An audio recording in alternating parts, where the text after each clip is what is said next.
between.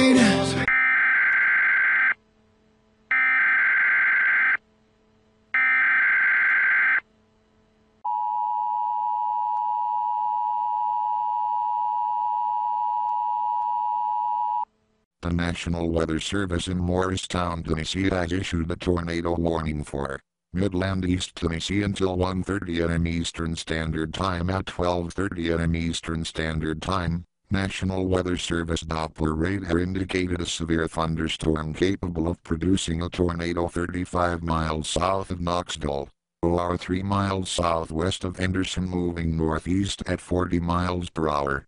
Tornado will be near Davidson County by 12:30 a.m. Eastern Standard Time, Knox County by 12:40 a.m. Eastern Standard Time, Henderson County by 12:45 a.m. Eastern Standard Time. If you are caught in the path of a tornado, seek shelter in an interior room such as a closet on the lowest floor. Use blankets, pillows or cushions to protect your body from flying debris.